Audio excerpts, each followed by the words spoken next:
55 বছরের বাংলাদেশে মহান স্বাধীনতা যুদ্ধের মধ্য দিয়ে যে দেশটি আমরা অর্জন করেছিলাম, জুলাই অভ্যুত্থান নিয়ে যখন কথা বলতে হয় তখন এটা আমাদের জন্য একই সঙ্গে একটা লজ্জা এবং আত্মসমালোচনার বিষয়।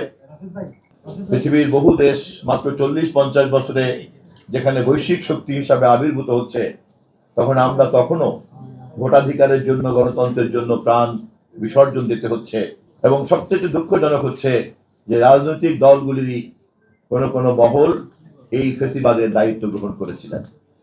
আমাদেরকে এই সংগ্রামের বিনিময়ে অর্জিত যে ভোটাধিকার, সেই ভোটাধিকারের মধ্য দিয়ে জনগণ তার ম্যান্ডেট তৈরি করেছে। সেই ম্যান্ডেট আমাদের নেতা তারেক রহমানের পক্ষে, সেই ম্যান্ডেট বিএনপির নেতৃত্বাধীন রাজনৈতিক দলগুলির পক্ষে। এবং পার্লামেন্টে আজকে আমরা 2/3 সংখ্যাগরিষ্ঠ নিয়ে ইতিহাসের সবচেয়ে সক্রিয় পার্লামেন্টে আমরা এখন সংসদ পরিচালনা করছি। আমরা চাই এত রক্ত, এত প্রাণ, এত বিসর্জন, এত ত্যাগের পরে অর্জিত এই গণতন্ত্র, এই পার্লামেন্ট, এই নির্বাচন, এই সংস্কৃতি, আমাদের সকল রাজনৈতিক কেন্দ্রবিন্দু হবে জাতীয় সংসদ। সভ্য রাজনৈতিক সংস্কৃতি, রাজনৈতিক প্রক্রিয়া তাই দাবি করে।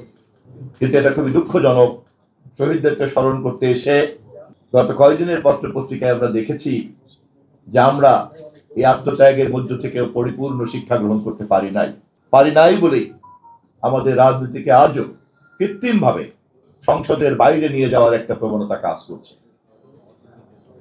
এত জীবন্ত একটা পার্লামেন্টকে রাজনীতির প্রধান কেন্দ্রে পরিণত করার জন্য গণতান্ত্রিক শক্তির যে রাজনৈতিক ঐক্য থাকা দরকার, তা যে আমরা এখনো সুসংহত করতে পারিনি, তার প্রমাণ পার্লামেন্টকে রাজনীতির কেন্দ্রে পরিণত করার ব্যাপারে আমরা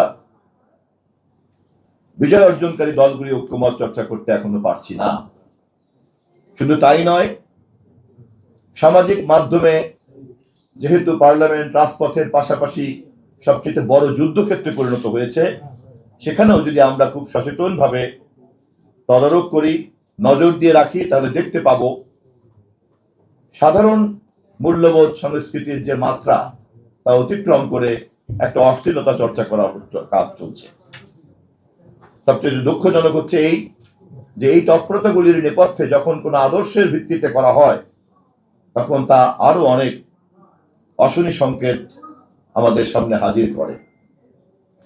আমাদেরকে শহীদদের স্মরণ করার জন্য কেবলমাত্রই আবেগ চর্চা করলে চলবে না। শহীদদেরকে স্মরণ করার জন্য কেবলমাত্রই একটা আনুষ্ঠানিকতা চর্চা করলে চলবে না। শহীদদেরকে স্মরণ করার নামে কেবলমাত্রই যদি আমরা আমাদের ব্যক্তিগত অথবা কোনো গোষ্ঠীগত উপস্থিতিকে হাজির করার অজুহাত তৈরি করি, আমাদের বিবেকের কাছে কিন্তু আমরা প্রশ্নবিদ্ধ হব। আমি জুলাই শহীদ সহ এদেশের গণতান্ত্রিক আন্দোলন, স্বাধীনতা যুদ্ধ তথা ভাষা আন্দোলনের সকল শহীদের রক্ত এবং বিসর্জনকে এক জায়গায় রেখে আমাদেরকে পরিমাপে বুঝতে হবে যে এত রক্তের বিনিময়ে কতটুকু আমরা অর্জন করেছি। এবং তা যদি পরিমাপ করতে চাই, তাহলে আমাদেরকে প্রমাণ করতে হবে সংসদকে আমরা কতটা কার্যকরী করতে পেরেছি, রাজনৈতিক বিতর্ককে আমরা কতটা গণতান্ত্রিক সংস্কৃতির মধ্যে বিধিবদ্ধ করতে পেরেছি, এবং রাজনৈতিক প্রক্রিয়াকে আমরা কতটা গণতান্ত্রিক সংস্কৃতিতে মহিমান্বিত করতে পেরেছি। এটাই আমাদের একমাত্র মানদণ্ড।